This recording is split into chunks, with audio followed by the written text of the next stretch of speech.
A'udhu billahi minash shaitani rajim. Bismillahir rahmanir rahim. Assalamu alaikum wa rahmatullahi wa barakatuh. Labbaik Allahumma labbaik. Naam, kiashirio hicho kinakuita njoo tuzungumzie masala ya hija. Kama ambavyo tunafahamu, tumekwisha kuingia kwenye mwanzo kabisa wa siku tukufu ambazo zimo katika mwezi huu wa Dhulhijja, kama ambavyo mashekhi wamekuwa wanaelezea sana darasa hii. Na mimi hapa studio, mimi pamoja na wenzangu hapa studio tumemwalika Sheikh Hassan Ali Ramadhani Hobe, ambaye atakuja kuzieleza fadhila, atakuja kuelezea ubora, atakuja kuelezea utukufu, vyovyote utakavyoona inafaa, mazuri yanayopaswa kuyafanya katika hizi siku 10 ambazo tumezianza. Walilahi alhamdu, mwaka huu tuko pamoja. Wale wanaosema umeandama kimataifa na wale wanaosema umeandama baada ya kusikiliza tamko au tangazo kutoka kwa kiongozi wa nchi wa Kiislamu, kwa maana ya mufti na ofisi yake, imeswibu kwenye siku moja. Walilahi alhamdu, usiku wa leo Jumatatu hii tuko kwenye usiku wa mwezi pili, kwa sababu mwezi uliandama Jumapili. Mchana wake leo Jumatatu watu wameanza kufunga katika zile siku 10. Walilahi alhamdu, tunakwenda vizuri kabisa.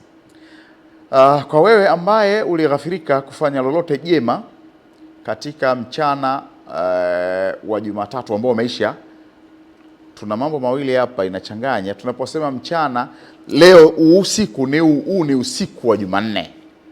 Kwa hiyo tayari mchana wa Jumatatu ya leo uliokwisha watu walishaanza kufunga. Kwa wewe ambaye bado ulighafirika kwa sababu yoyote ile, tumia nafasi hii kumtegea sikio na kuwa makini kwenye kipindi hiki. Sheikh Hobe atatukumbusha. Sheikh Hobe, naam, karibu sana. Asante. Umekuwa adimu sana. Una mambo mengi, una zawia zinakutegemea, lakini una familia zinakutegemea pia, lakini na umma wa Kiislamu nao au wa Tanzania wanakutegemea uwakumbushe. Karibu, tumekwisha ingia kwenye siku 10 za mwezi wa Dhulhijja. Una mambo mengi, siku ni chache lakini una mambo mengi. Karibu sana. Asante. Hii awamu ya kwanza kabla ya kupumzika, nenda, lakini baada ya hapo na maswali mengi ya watu. Sawa. Umeniuliza na mimi nakukuletea kwa. Karibu tafadhali. Inshallah. Bismillahir Rahmanir Rahim. Alhamdulillahi alladhi shara'a li'ibadihi al-ahkam wa ja'ala al-adahi mansakan li ahli al-islam. Wassalatu wassalamu ala سيدنا محمد خير الأنام وعلى آله وصحبه. أما بعد، أرفع لمعاليكم عريضة التهاني بإقبال العيد الأكبر، وكل عام وأنتم بخير، راجيا من المولى الكريم أن يمن علينا وعليكم بحج بيته الحرام وزيارة قبر حبيبه المصطفى صلى الله عليه وسلم في كثير من أمثاله. آمين. ودمتم بالكرامة فائزين. baada ya kumshukuru Mwenyezi Mungu Subhanahu wa Ta'ala na kumtakia rehema mtume wetu Muhammad sallallahu alayhi wasallam, qala li al-akh al-karim Sheikh Isa Mkalinga, naam, annana fi hadha al-yawm yu'tabaru, naam, qad dakhalna fi al-ashr al-adha. Naam, tumeingia katika masiku 10. Tayeb. Masiku haya 10, naam, ndugu zangu katika imani, ni masiku muhimu sana. Tayeb. Katika maisha ya mwanadamu, wa khususan al-muslim. Aiyo. Maisha ya kila mwanadamu, lakini hasa Muislamu. Naam. Ni masiku muhimu sana. Naam. Na umuhimu wake tukitizama Qur'an, naam, tunakuta Mwenyezi Mungu Subhanahu wa Ta'ala ameapia masiku haya. Naam. Wal fajri walayali na apa kwa alfajiri ya kwanza katika masiku haya 10. Walayali na ashri, na naapia pia masiku 10. Ukiona Mwenyezi Mungu anaapia kitu ujue kitu hiko kina umuhimu sana. Tumeelewana nzuri? Vizuri sana. Na ukitizama katika suratul Asr, naam, ambayo sura hii Imam Shafi'i rahimahullah ta'ala anasema lau Mwenyezi Mungu asingeliteremsha ila sura hii la kafatuhum, ingeliwatosha watu. Sura hii Allah subhanahu wa ta'ala anasema wal asri innal insana lafi khusr. Wal asr, na apa kwa muda. Mungu anaapia wakati. Naam. Wal asri, na apa kwa zama, yani muda.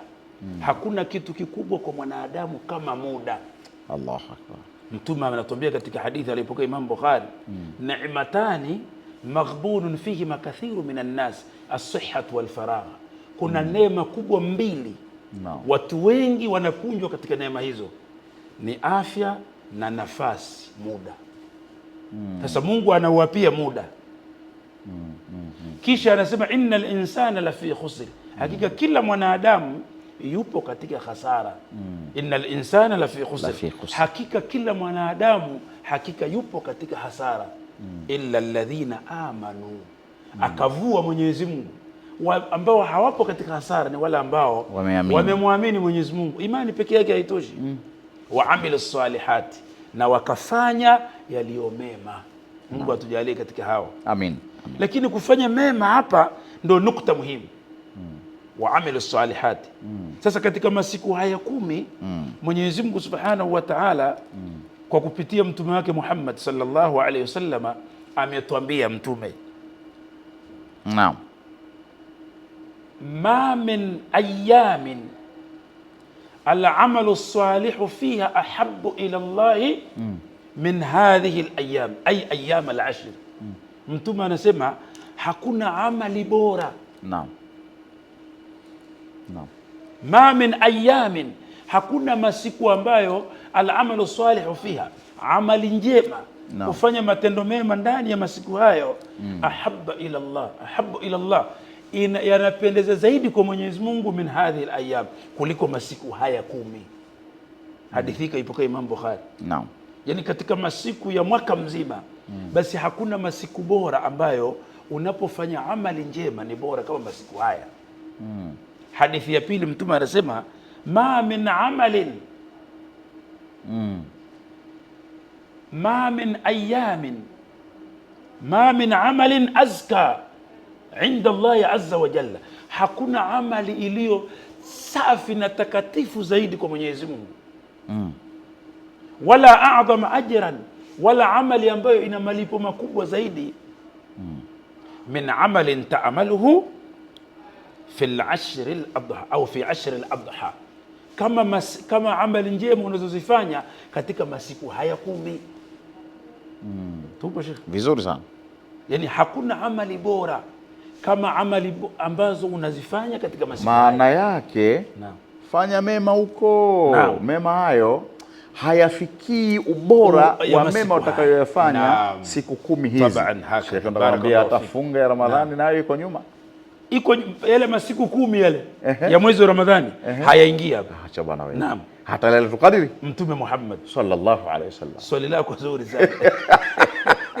Unaweza kuona kama unachokoza, lakini nimevumilia. Nilisema nitakuuliza baada ya mapumziko, lakini hapa Mtume anasema afdalu ayami dunya al-ashru, Allah, bora ya masiku ya dunia nzima. Masiku bora katika dunia nzima al-ashru, ay Dhulhijja, siku 10 katika mfungo wa 3. Subhanallah. Hivi mtu unachaje nafasi? Ya salam. Huyo ni Mtume Muhammad. Sasa Sheikh Isa, naam, tunapozungumzia amali salih, ngoja, yuko mtu mmoja pia nimemsikia akisema kwamba hata zile siku tulizokuwa tunafunga zile za Rajab, si bora chochote. Naam, yani haya ni ayami dunia, afdal ayami dunia. Mtume anasema masiku bora ya dunia ni haya masiku. Hivi nafasi hii Muislamu unakubalia ikupite? Na ndio maana siku zinakwenda katika hadithi ya Mtume Muhammad sallallahu alaihi wasallam tunapokumbushana mambo kama haya Muislamu ayatizame kwa mtizamo wa kiimani. Mtume anasema annasu majziyuna bi'amalihim in khairan fa khairun wa in sharran fa sharrun. Yani watu baada ya kufa wanalipwa kwa sababu ya matendo yao. Sasa kama walifanya mema, basi malipo ni pepo. Mungu atujalie katika hao. Amin. Na kama mtu alifanya maovu, malipo ni moto. Kwa hivyo baada ya kufa kinachokusaidia wewe au hapa duniani na kesho akhera ni matendo mema.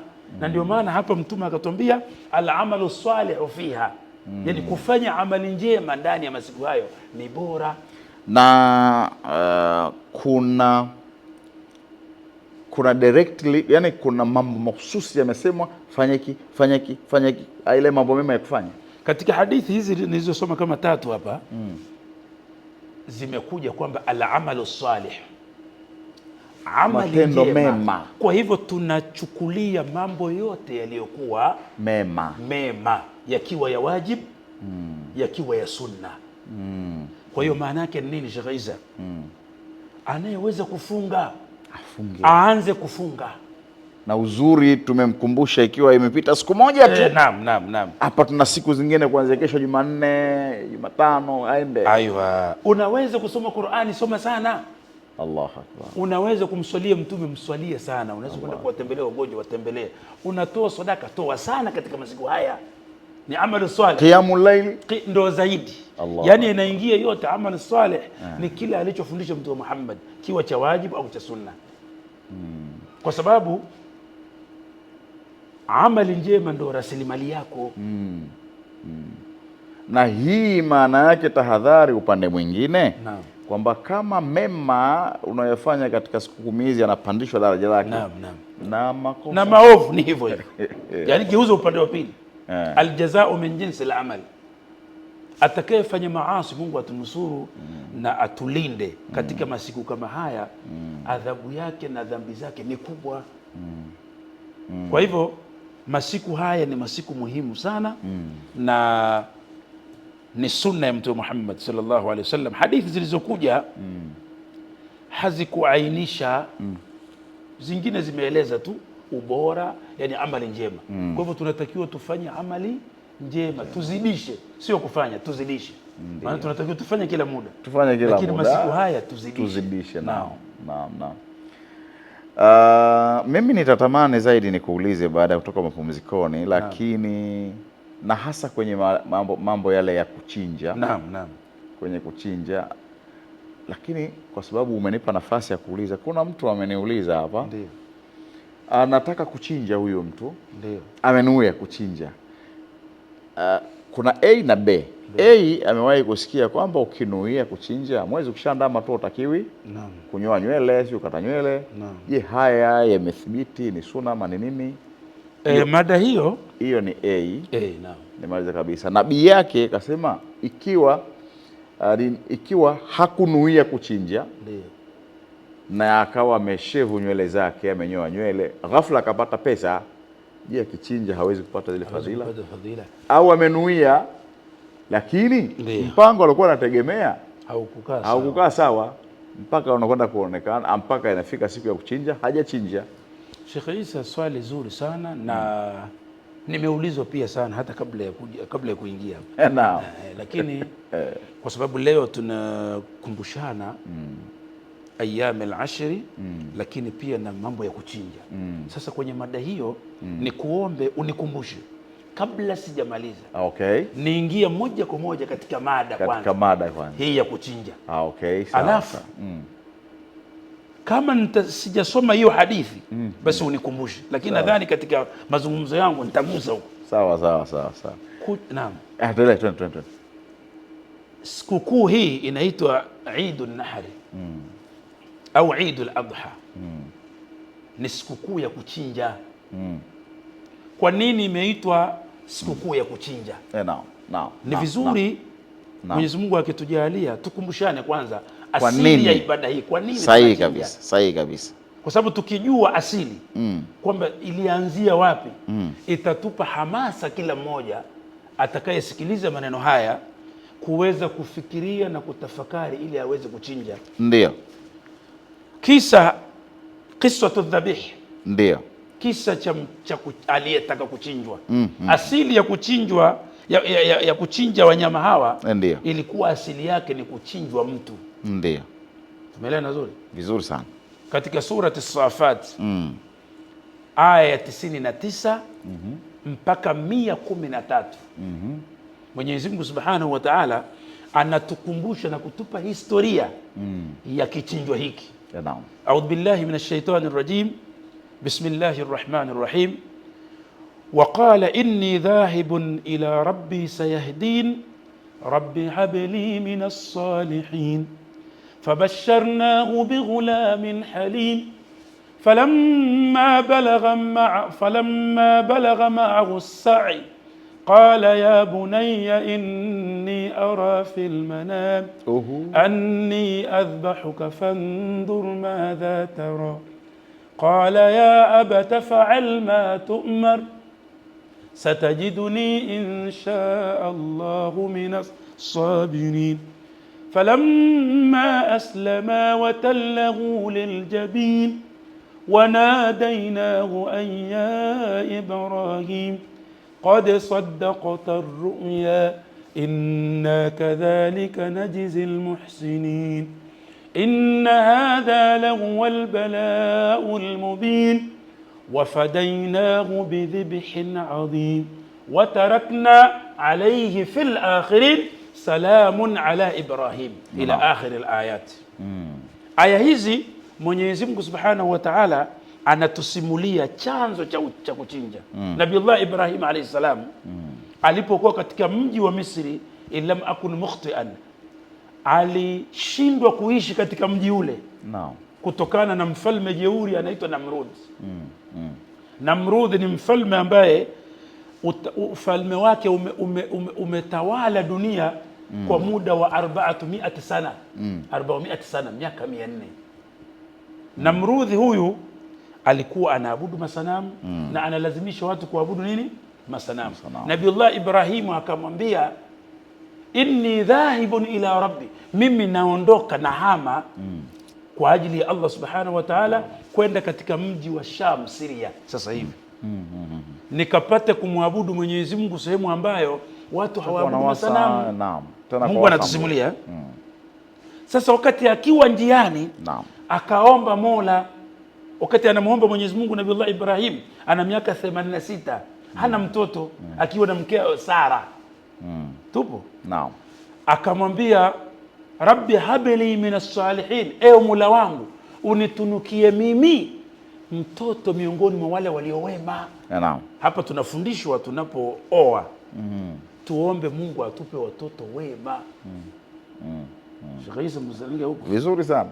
Katika surati Al-Furqan Allah anasema walladhina yaquluna rabbana hab lana min azwajina wa dhurriyyatina qurrata a'yun waj'alna lilmuttaqina imama. Tupe watoto wema ambao watakuwa ni wacha Mungu. Nabiullah Ibrahim anamuomba Mwenyezi Mungu ampe mtoto mwema, sio mtoto tu. Sheikh Isa Mkalinga, tukijisahau kwamba ukapata mtoto atatamani ufe arithi kabisa. Na wapo wanaosema utakufa lini? Utakufa. Nabiullah Ibrahim alipomuomba Mwenyezi Mungu, Mungu akamjibu. Fabasharnahu bighulamin halim, tukambashiria Nabiullah Ibrahim kwamba atapata mtoto mpole kabisa ambaye ni Ismail alayhi salam. Allah. Tunapomzungumzia Ismail ndio Mtume Muhammad sallallahu alaihi wasallam. Naam. Ile nasabu yake ile imekwenda. Na ndio Maka Waarabu wote asili yao inarudi kwa Ismail alayhi salam. Kule kwa Ishaqa ndio kuja huku kwa Mayahudi. Huku kwa Mayahudi. Sahihi. Ni historia ndefu lakini tunagusa nukta muhimu. Kwa nini tunachinja?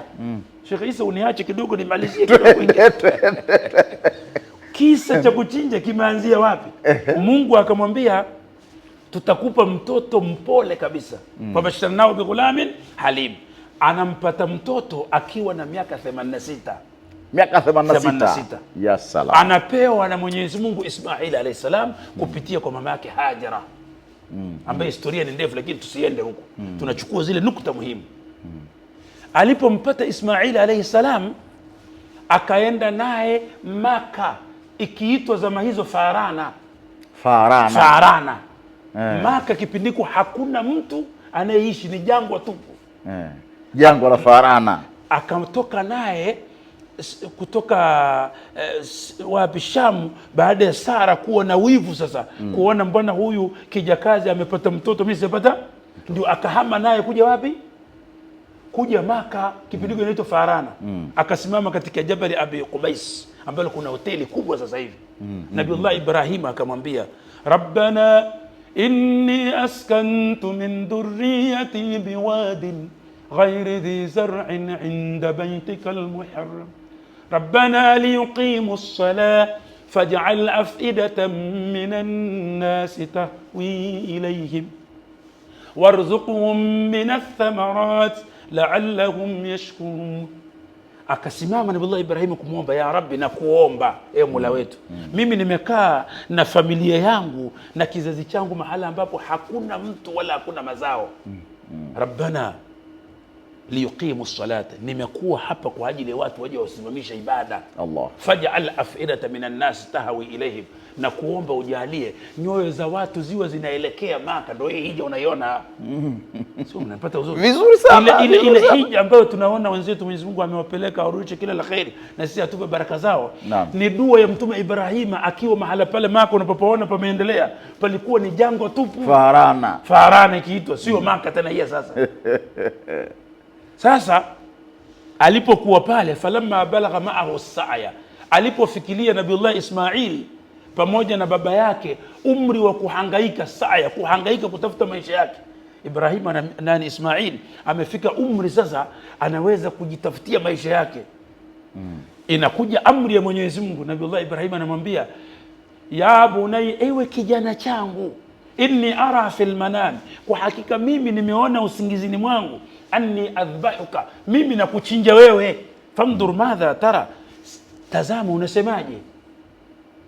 Na hapo ndo tunafikiri ishamrudia kama mara 2 mara 3. Naam. Anaambiwa anamwambia mwanae, mimi nimeoteshwa usingizini na kuchinja, wa ru'ya al-anbiya wahyun, ndoto za manabii ni wahi, sio kama ndoto yangu mimi na wewe. Lakini hakutaka kutumia nguvu. Anataka kumwangalia mtoto wake, je, anasemaje?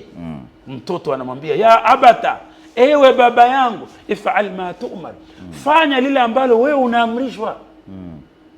Lipi? La kuchinjwa. Watoto wetu tuliokuwa nao sasa hivi atakwambia mzee, basi na kuanza wewe. Lakini huyu ni mtoto mwema, akamwambia baba, fanya lile ambalo unaamrishwa. Satajiduni insha Allahu mina sabirin, utanikuta miongoni mwa wale wenye kuvumilia. Falamma aslama, walipojisalimisha wao wawili, Ibrahim pamoja na mwanae alayhi salam, kwamba kutii amri ya Mungu, kuchinja Ibrahim, kuchinja mwanae, na Ismail kuchinjwa. Falamma aslama watallahu liljabin, na akamlaza kiubavu kama unavyolaza kondoo au mbuzi kutakomchinja. Ni katika eneo la Mina hiyo. Tumeelewana nzuri. Pale Mina ambapo unasikia watu wanachinja sana, ndipo alipotakiwa kuchinjwa Mtume Ismail alayhi salam. Watallahu liljabin, ulama almuwarrikhuna wanasema alipeleka kisu, hakikukata kwa idhini ya Mungu. Allahu akbar. Wanadainahu, alimchinja, yani alipeleka kisu lakini hakikukata. Ni imani ya juu. Wanadainahu, Mungu anasema tukamuita, an ya Ibrahim, ewe Ibrahim, qad saddaqta ar-ru'ya, wewe umeikubali ndoto, umeisadikisha. Hasala al-maqsud, makusudio ya kukupa mtihani yamepatikana. Sio kumchinja mwanao, tulitaka tukuangalie. Mtoto umempata ukiwa mtu mzima, tena ndo huyo mmoja, ndo amefika umri ambao anataka akusaidie, alafu unapewa amri na Mungu ya kumchinja, umekubali. Sasa usimchinje mwanao. Wafadainahu, kisha Mungu anasema inna kadhalika najzil muhsinin, sisi kama hivyo huwalipa wafanyao mema. Inna hadha, Mungu anasema hakika hii mitihani lahu albala'ul mubin, ni mitihani ya wazi. wafadainahu bidhibhin adhim, tukamkomboa Ismail kwa kichinjwa kikubwa. Mwenyezi Mungu akateremsha kupitia Jibril alayhi salam kondoa mweupe kutoka peponi mwenye pembe kubwa, ndio akawekwa mahala ambapo aliweka Nabiullah Ismail kwa ajili ya kuchinjwa, ndo akachinjwa, ndo ikawa ni sunna, wa tarakna alayhi fil akhirin. Ndio hii tunayozungumzia kuchinja. Ni kwamba Mwenyezi Mungu Subhanahu wa Ta'ala alimuokoa Nabiullah Ismail na kuleta kondoa achinjwe.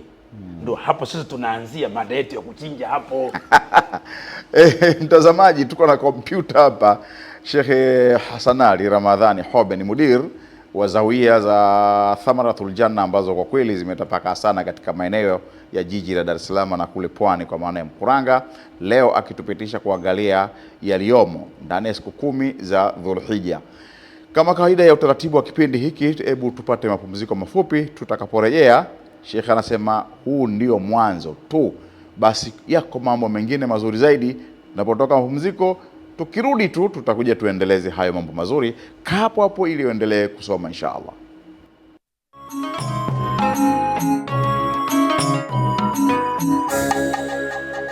Burudani kiganjani mwako ukiwa na mitandao yetu: Facebook Channel 10 TZ,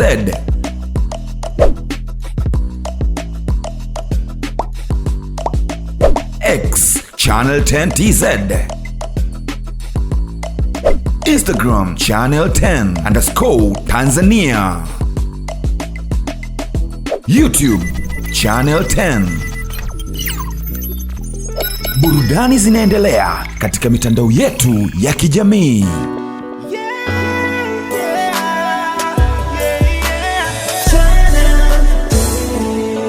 Kilicho bora kabisa.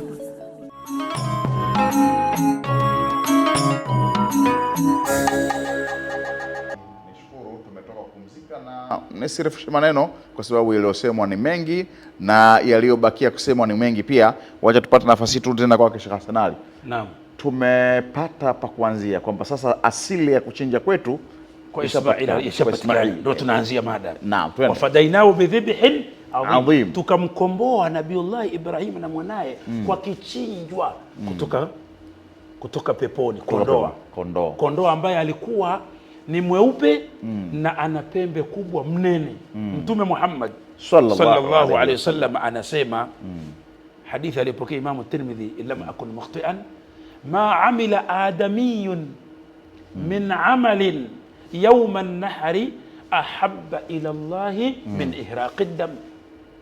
Hajafanya Muislamu amali yeyote njema iliyo bora zaidi kama kuchinja siku ya Idi. Allahu akbar. Ndio lile swali langu la kule mwanzo. Nakuja hapo. Yaani nitapita kote hapo. Naam. Kwa hivyo siku ile ya Idi na sio siku moja, siku za kuchinja ni 4. Pamoja na ile siku ya Idi. Na ile siku ya Idi maana yake jumla 4. Ukitoa siku ya Idi, siku 3 mbele. Siku 3 mbele. Ayyam at-tashriq. Namna umuhimu wa ibada hii ya kuchinja ilivyokuwa ni kubwa, basi Mungu kaweka siku 4. Unakosaje? Allah. Na hakuna muda maalum, lailan wa naharan. Allah. Ukitaka chinja usiku, ukitaka chinja mchana. Muhimu tu usubiri wala kutoka msikitini. Naam, baada ya swala nakuja hapo. Yote nitagusa hapo. Kwa sababu hii ni ibada kubwa. Naam. Mwenyezi Mungu Subhanahu wa Ta'ala ndiyo muumba kila kitu, mmiliki wa kila kitu. Na Ibrahima kwa Mwenyezi Mungu ni rafiki. Ndio. Wattakhadha Allah Ibrahima khalila. Sasa Mtume anasema, wa innaha la ta'ti yawm al-qiyamati bi ash'ariha wa adlafiha wa quruniha. Huyu mnyama utakayemchinja siku ya Idi atakuja siku ya Kiyama na viungo vyake. Wa inna dama la yaqa'u 'inda Allah bimakanin qabla an yaqa'a min al-ard fatibu biha nafsa. Yule mnyama wako ambaye utamchinja, Mtume anasema damu inafika kwa Allah Subhanahu wa Ta'ala kabla haijafika katika ardhi. Allah. Sasa mtu anaweza akauliza inakuwaje? Wallahu wa huwa aqrabu ilaina min hablil warid. Mungu yuko karibu na sisi zaidi. Ile damu ya mnyama wako inafika kwa Mwenyezi Mungu kabla haijafika kwenye ardhi. Na ndio maana Mtume sasa ambaye Mungu ametuambia laqad kana lakum fi rasulillahi uswatun hasana, anasema dhaha an-nabiy sallallahu alaihi wasallam, alichinja Mtume bikabshaini amlahaini aqranaini dhabahahuma biyadihi wa wada'a rijlahu ala sihafihima. Allah. Mtume alichinja kwa mkono wake kondoo wawili wanene, tena wenye pembe wanene. Allah. Mtume kachinja mwenyewe kwa mikono yake na akaweka mguu wake kwenye shingo ya yule mnyama. Allah. Mtume Muhammad. Sasa mimi na wewe tunatakiwa tuelewe, tusisubiri kupewa nyama, inatakiwa tuchinje. Hapo Mtume kachinja mwenyewe. Ikiwa mimi nanuia nichinje na muda ule wa msikitini nimepitia pahala, naweza kupiga simu, jamani, haya sasa chinjeni, tumeshatoka msikitini. Naam, na zile fadhila nikazipata. Naam, sunna ya Mtume ni kuchinja wewe mwenyewe. Lakini unaweza ukawakilisha mtu na akakuchinjia. Unaogopa kuchinja, unaweza ukamshikilia hivi kwamba hebu pita mbele, shika kichwa, ushike mimi nashika miguu, ukashika miguu. Unaruhusiwa. Ila angalizo. Al-Barrai anasema alikuwa na mjomba wake anaitwa Abu Burdata. Anasema dhabaha khali Abu Burdata kabla salat. Alichinja mnyama huyo kabla ya swala ya Idi. Habari zikamfika Mtume. Sikilizeni vizuri hapo. Naam. Sahaba huyu Abu Burda kachinja kabla ya swala ya Idi. Habari zikamfika mwenyewe Mtume Muhammad sallallahu alaihi wasallam. Mtume akasema tilka shatu lahmin, huyo ni mbuzi wa kitoweo, sio mbuzi wa ibada. Sheikh Hassan Ali hapa wakati nazungumza, kuna kitu kimenijia. Ndio nimefikiria hivi kwa haraka na mimi nakuwa nusu kompyuta. Kwamba kuna vitu viko vice versa hivi vya kwenye Eid al-Fitri na Eid al-Udhiya. Kwenye Eid al-Fitri tukitoka asubuhi majumbani tunaanza kula tena au maji au maziwa, kuonyesha kwamba leo ni siku ya kufungulia. Tumeacha kufunga. Swala hii ya mfungo tatu maarufu tunafuturu baada ya kutoka msikitini. Ile kabla tuenda msikitini, hii tukishatoka msikitini. Kwenye swala ya Eid al-Fitri tulitoa zakatul fitri baada ya kuonekana mwezi. Kabla ya swala. Kabla ya swala. Ukitoa baada ya swala imekula sadaka kawaida. Na hii tunaambiwa ukichinja kabla ya Idi kitoweo sio ibada. Mambo yake inatakiwa uchinje baada ya swala. Kwa hiyo kuna mambo wasivesa hapa. Kwa sababu katika surati al-Kauthar aya ya pili, fasalli li rabbika wanhar, swali kwa ajili ya Mola wako swala ya Idi. Wanhar, na chinja. Anza kuswali kisha kuchinja. Sawa. Sasa Mtume akatoa hukumu. Maana yake kila mmoja asikilize. Ni maneno, Uislamu ni dini ambayo imejikamilisha. Yani haruhusiwi mtu kutia yake. Ukichinja ng'ombe hata 200 kabla ya swala ya Idi, hukumu ya Mtume anasema tilka shatu lahmin, hizo ni ng'ombe za kitoweo, sio ibada hii tunaizungumzia. Allahu akbar. Kila mmoja alielewe. Hata kama atachinja shekhe hata kama atachinja imamu, ni kitoweo, sio ibada hii tunaizungumzia. Hii ni baada ya swala. Kama una ng'ombe wengi unaweza ukachinja kabla, lakini ukambakisha mmoja ili upate fadhila. Hao kabla ni vitoweo. Sadaka kama sadaka. Lakini hii tunaizungumzia hapa baada. Na unawai nini? Sisi tunatakiwa tufanye ibada kwa mujibu wa Mtume Muhammad sallallahu alaihi wasallam. Hadithi nyingine Mtume anasema man dhaha, mwenye kuchinja baada salat, baada ya swala, faqad tamma nuskuhu, imetimia ibada yake. Mtume anasema wa asaba sunnat almuslimin, na amepata mwenendo wa Waislamu toka dunia imeanza. Kwa hivyo tahadhari, pamoja na fadhila zote za kuchinja, chinja baada ya swala, muda wote, saa yote, mpaka siku 4, siku ile ya Idi na siku 3 mbele.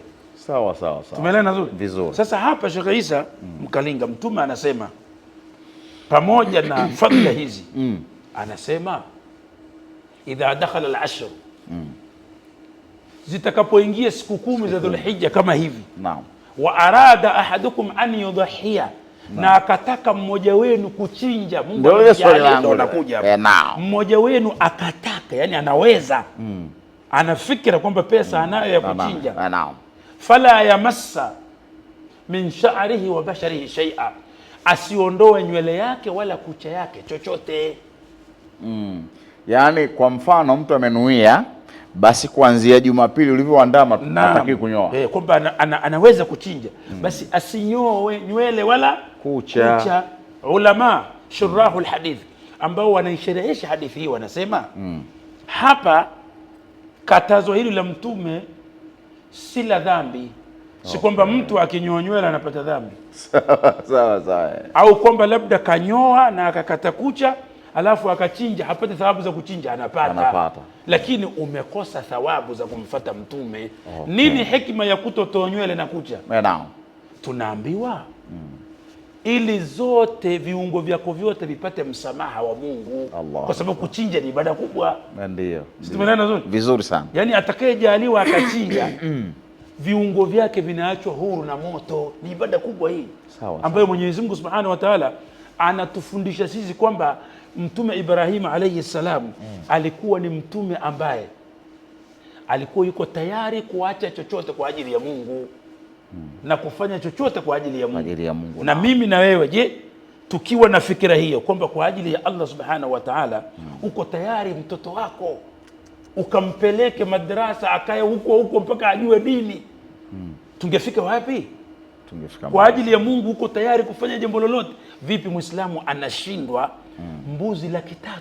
Imezidi sana 300 mbuzi, maana fatibu biha nafsan, mnene tena mweupe, rangi nzuri. Sunna ya Mtume kwanza au mweupe, rangi ya kwanza nyeupe, kisha inayofuatia rangi ni ile ambayo ina madoa meupe na meusi, kisha mwisho ndio nyeusi. Unapoenda kutafuta mbuzi katafute mweupe na mwenye rangi kama kanzu yangu hii inafaa, lakini unakosa thawabu za ile rangi. Kwanza mweupe, naam, alafu anakuja draft nyeupe na nyeusi, naam. Alafu anakuja mweusi, ndio, alafu anakuja yule mwingine, naam. Na Sheikh Isa Mkalinga, namna ya kuchinja Mwenyezi Mungu ametuelekeza. Kila kaya moja mbuzi mmoja anatosheleza. Nikitaka nikuulize hapo, Mtume wetu Muhammad sallallahu alaihi wasallam asema alichinja kondoo wawili. Naam. Kwa hiyo kilicho sunna ni nini? Yaani unaweza wewe chinja hata 200. Hata 200. Lakini kilicho kwa mtu mmoja mbuzi mmoja. Kwa watu 7 ngamia mwenye miaka 5 au ng'ombe mwenye miaka 2 au mbuzi na kondoo mwenye mwaka mmoja. Sawa. Na kwa walio 7 waliokusanyika ulama wanasema bora zaidi badala ya kuchinja ng'ombe mmoja au ngamia mmoja, bora mbuzi 7. Ana mbuzi 7 kwa sababu kinachotakiwa ni damu ya wanyama wengi. Tumeelewana nzuri? Kwa hiyo nikipata mbuzi wawili ningepiga pale, fadhila zinakuwa nyingi. Sheikh Isa, kuna angalizo. Ndugu zangu Waislamu, mimi nasikitika sana binafsi, mutaassifun jiddan. Limadha fi kulli sana fi Tanzania nara wa nashahid fi kulli almasajid, wanakuja watu wa nje wanachinja ng'ombe nyingi mpaka wengine ni wakulima, wana ng'ombe wana mbuzi, anasubiri nyama ya kugaiwa. Vipi unaikosa thawabu hii ya kuchinja? Tunatakiwa sisi wenyewe tuchinje, hata kama hizo nyama zinakuja si vibaya kuzichukua, lakini kwanza usikose sunna hii ya kuchinja wakati wewe unaweza kuchinja. Tusizoeshwe kwamba sisi ni watu wa kupewa tu wakati unaweza kuchinja. Kwa hivyo kila Muislamu ajitahidi sana, ambaye amejaliwa kipato achinje. Sawa. Unakula kilichobaki unatoa sadaka. Sawa. Sasa nilisema takuwa na maswali yake. Kuna mtu hapa anauliza, huyu bwana ni Saidi Ali Mnobi, anatoka Mkoka. Anasema ikiwa alinuia kufunga hizi siku 10 hizi, siku 9, makile ya 10 ni kuchinja. Ndio. Bahati mbaya sana siku zimepita yeye akiwa anaumwa na alinuia afunge. Ndio. Amekuja kupona baada ya watu kushaswali Idi. Anaweza kufunga kanuia zile nilizoziacha kama Ramadhani? Hapana. Yaani kwamba akalipa. Akalipa. Kwanza kuna hadithi ya Mtume anasema niyatul mu'min khairu min amali. Nia ya mu'min ni bora kuliko matendo yake. Naam. Kwa kuwa alitia nia, huenda Mwenyezi Mungu Subhanahu wa Ta'ala akamlipa kwa nia yake ile. Lakini pia katika masala ya kifiqhi sunna ambayo ulikusudia na ni ada yako kuifanya, kisha ikakupita, mfano salati witri usiku inaswaliwa, lakini ukapitiwa, unaruhusiwa kuilipa mchana. Kwa hiyo hata huyu anaruhusiwa kulipa. Okay, kwa sababu ulikuwa utaratibu wake ni, lakini sio lazima. Sio lazima. Na hata asipolipa Mungu atamlipa kwa nia yake. Kwa nia yake. Naam. Mwingine hapa Muhammad Mchanyambi, huyu kwa maeneo ya Mbaye Mtwara. Nasema Sheikh Mkalinga, habari za leo. Sawa. Nasema nimetia nia ya kuchinja mnyama ng'ombe kwenye mabano mwezi wa mfungo 3 kwa dhamira ya ibada ya kuchinja, lakini hata hivyo huyu mnyama nimemwagiza kutoka mbali na pale ninapoishi kwa sababu ya bei nafuu kule kwenye kusafiri. Usafiri ukapata itilafu, amefika zile siku ya ayami tashriqi zimeshapita.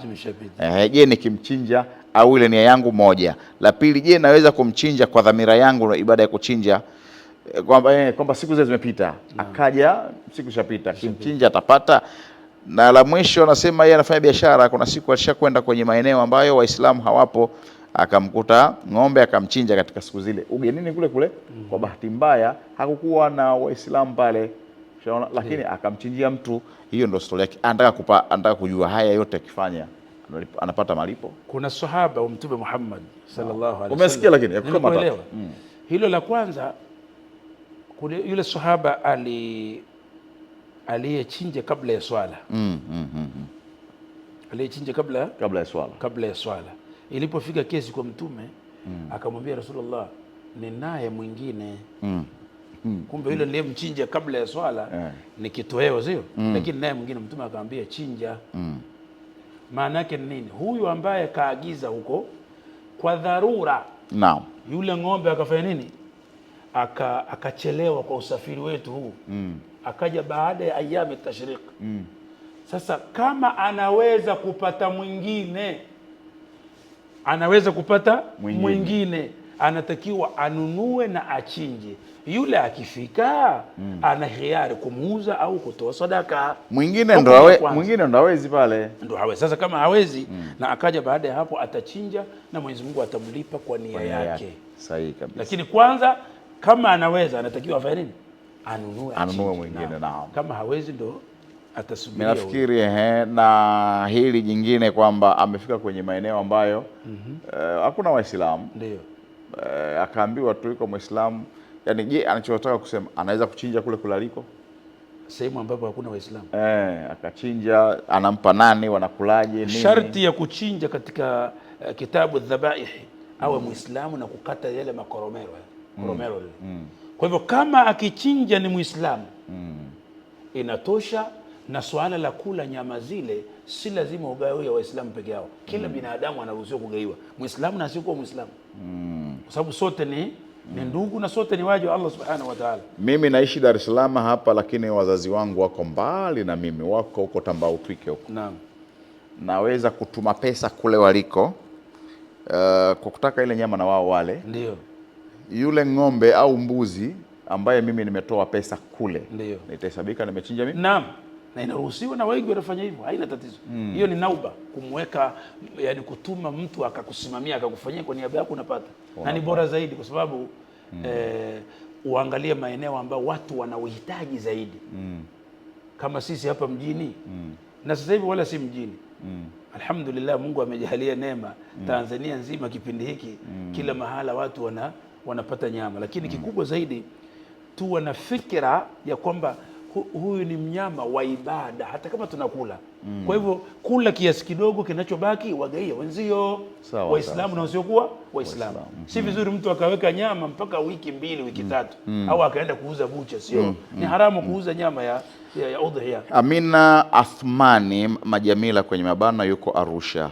Anasema mwezi wa Ramadhani ulipokaribia mlitupa namba ya simu kwa ajili ya kutuma nauli ya mashehe.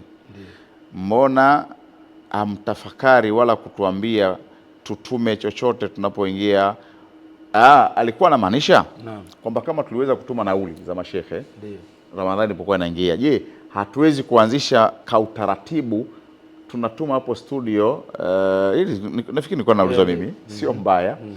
Anataka kuanzisha kautaratibu kwamba itumwe pesa hapa ili kupitia wanajumuiya ya kipindi cha Ulimwengu wa Kiislamu wanunue ng'ombe wao hapa, alafu achinjwe na watu walishwe. Inawezekana? Mashaallah, vizuri. Wazo zuri, barakallahu fik. Mungu ambarikie. Jambo zuri. Ni jambo zuri kwa sababu pia ni kipindi ambacho kimetoa manufaa mengi. Naam. Ni vizuri, alhamdulillah, kama Mungu akijalia wataorganize wenyewe.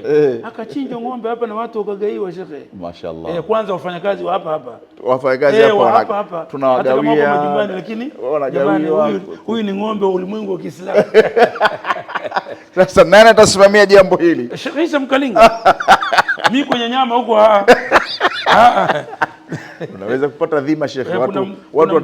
Watu wanajua kipindi kile bwana tulikuwa tunapata visenti. Aliyekuwa amechangia pakubwa sana ni 10,000, lakini watu hali zao 2,000, 3,000, 4,000.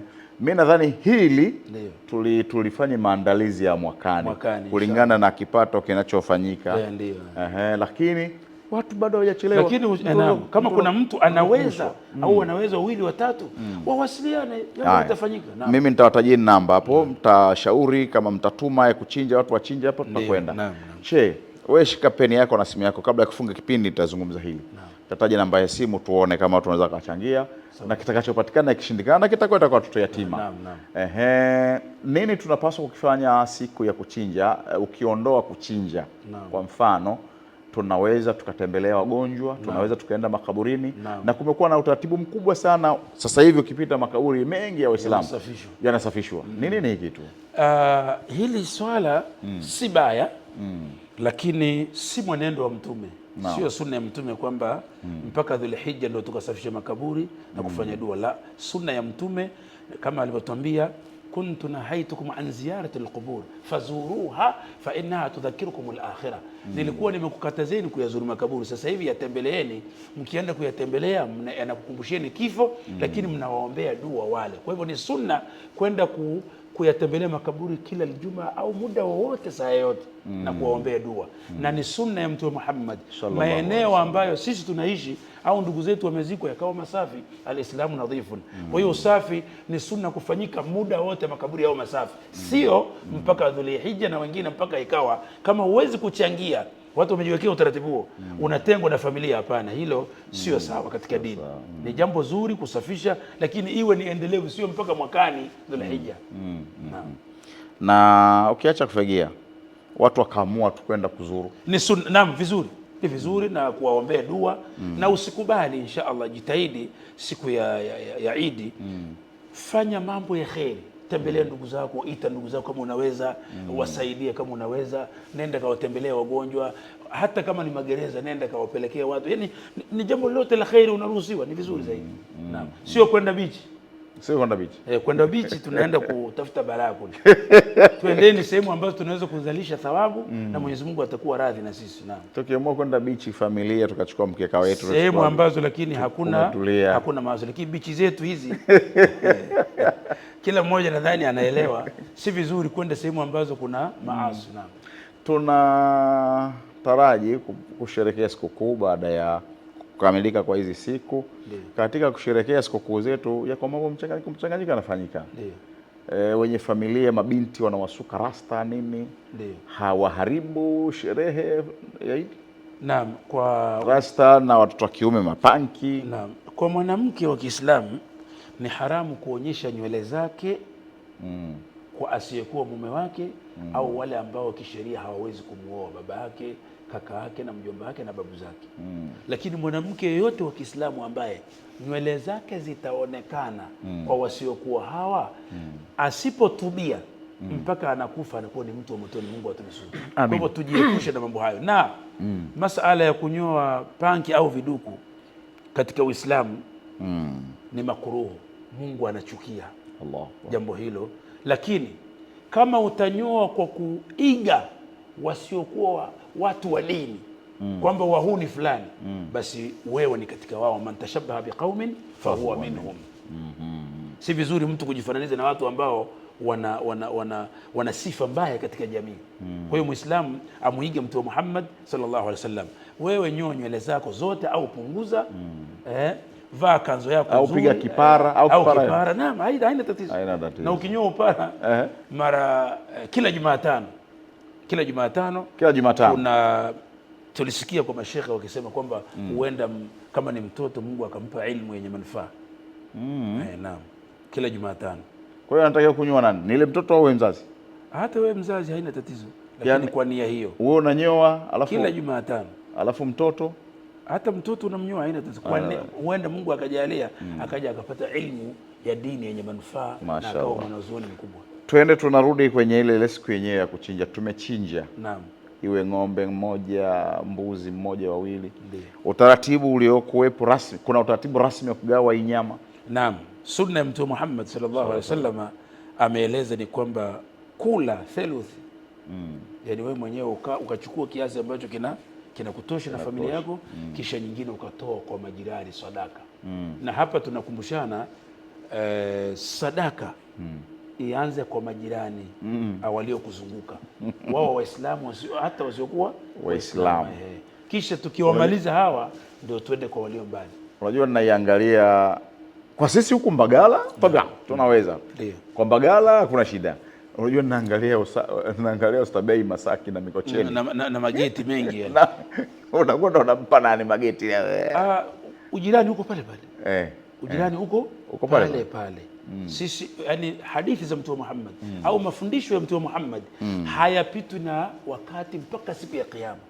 Wewe mahala ulipo kuna majirani zako hata kama wamechinja, lakini si vibaya kuonyesha ule ujirani, kwa sababu umpelekee kwa sababu hana, unapeleka kwa sababu ya ujirani na unapata thawabu za ujirani. Labda baada ya kupeleka akakwambia ninazo, au ukaona kuna viashiria ambavyo labda yule jirani yako hataki, au anakudhani wewe ni mchawi, au anakudhani namna gani. Sasa kukitokea dharura kama hizo, hapo ndio unaruhusiwa kupeleka sehemu nyingine ya mbali. Vizuri mtazamaji, tunakwenda mwishoni mwa kipindi chetu. Mimi nihitaji nambari ya simu kabla ya shekhe kuja kuaga. Tunachosema, tunajaribu watu kuwahimiza kufanya mambo ya kheri. Ukiweza fanya, lakini kama hukuweza haina maana kuona kwamba umetingwa, umedhikika na jambo. Wako watu wanaumia sana na dini yao, wako watu wanatamani kufanya makubwa kwenye dini yao, na wako watu wana imani kubwa sana. Wanafanya haya pengine wasiweze wao, lakini wanaweza kuwahamasisha wenzao. Tulifanya hivi kwenye Ramadhani, tukawa tunatangaza kilichopatikana, na walilahi alhamdu tuliwagawia mashehe, mambo yakaenda. Wewe haijalishi hiyo pesa imekwenda imeliwa na nani, kwa kuwa dhamira yako, shekhe anasemaga kwamba hakuna pesa inayofukiwa. Hakuna pesa inayofukiwa. Wewe umetoa kwa ajili ya Allah, unalipwa. Sasa usiulize bwana imetumikaje. Kabisa. Kwa hiyo ukitamani kuchangia, basi changia kwa nambari ya simu ya 0782 15 55 55. Hiyo utakuta jina langu mimi mwenyewe nalosoma, na mimi nitaichukua nitaisoma kwenu. Maana yake nini? Kipindi cha Ulimwengu wa Kiislamu kinachokuja, tutakuja tuambie kilichopatikana ni kitu gani na kimegawanywa kwa hali gani, ili na nyinyi mnaotoa muwe na moyo wa kuona kile ambacho mmekitoa kimekwenda kutumika kwenye yale ambayo mmeyalenga kwayo. Haya shekhe, tufunge kipindi kwa nasaha zako za mwisho. Mwenyezi Mungu Subhanahu wa Ta'ala tunamuomba atupitishe katika sikukuu hizi kwa kheri na amani. Na atujalie tufanye mambo haya ya kheri. Lakini tunaomba Mwenyezi Mungu ajalie amani katika nchi yetu. Na awape viongozi wetu busara na hikma, waendelee kutuongoza vizuri inshallah. Na sote kwa pamoja tusherekee kwa amani pasina ya kuvunja sheria inshallah. Amina. Basi ni Sheikh Obe anayemalizia kipindi hiki, na mimi ni Isa Mkalinga. Panapo majaliwa wiki ijayo tutakuwa tena hapa insha Allah. Billahi tawfiq. Assalamu alaikum wa rahmatullahi wa barakatuh.